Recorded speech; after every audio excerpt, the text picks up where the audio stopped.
My name is Randy, and over here is my cat Cosmo. He's sleeping. Well, he was. Oops.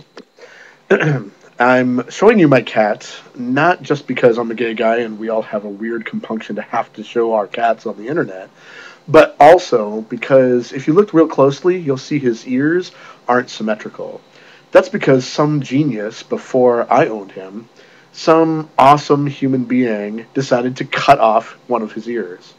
This is the kind of upper level thinking that bullies have. It's different from me, so I'll hurt it. That's how bullies think, or don't think. I don't have to tell you that if you're in high school and you're gay. I was a gay kid in high school too, although I didn't realize I was gay, and I got quite a lot of flack. I got called faggot pretty much every single day I was in high school for 4 years. I got physically beaten up. Gym class was an absolute nightmare, one just absolutely horrible. And on top of that, I was involved in a Baptist church that didn't acknowledge the existence of gay people and thought that gay was a choice and a sin and all that stuff. I later on would get called psychologically stunted or diseased, spiritually diseased, that kind of stuff.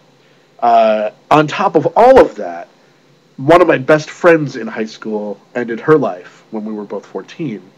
She wasn't gay, to my knowledge, but I know what it's like to lose someone to suicide.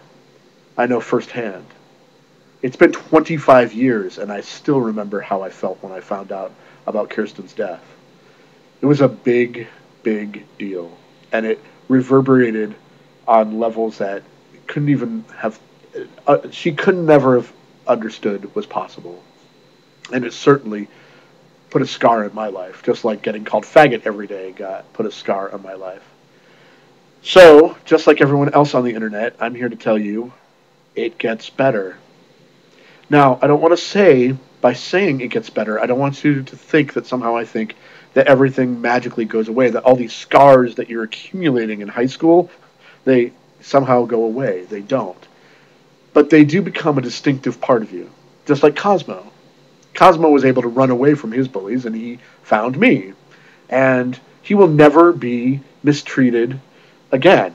He will be warm and fed and played with until the very end of his days. His life got exponentially better. But for you and I, we weren't able to run away from our bullies. And we're a little bit more complex creatures, slightly. Um, and here's what I've learned about the scars that I carry from high school. They make me a better person.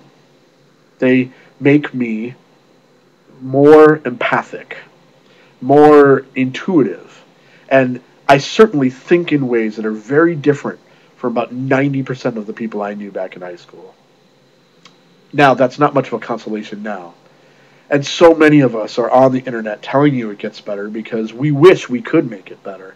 We wish we could just magically go to your school or whatever and take care of it all. But really, that's something you have to do.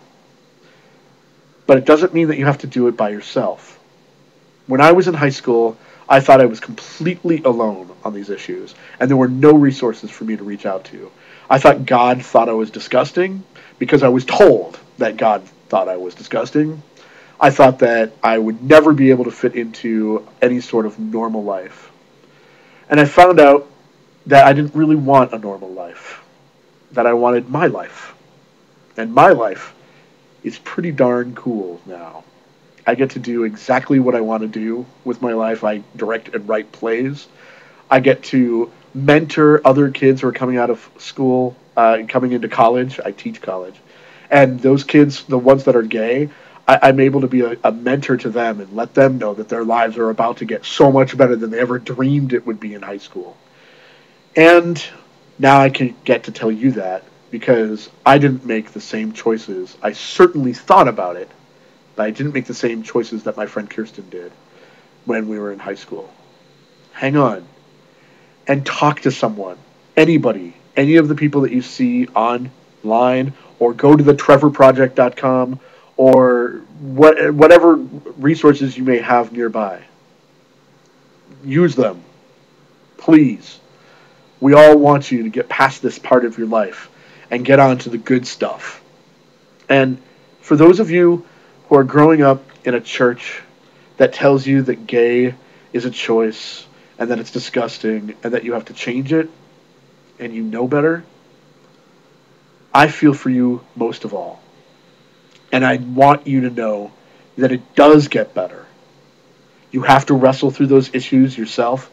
You have to figure out what all of that means yourself, because I can't tell you what God thinks of you or anything like that. But you do have to go on that journey, and you don't have to do it by yourself.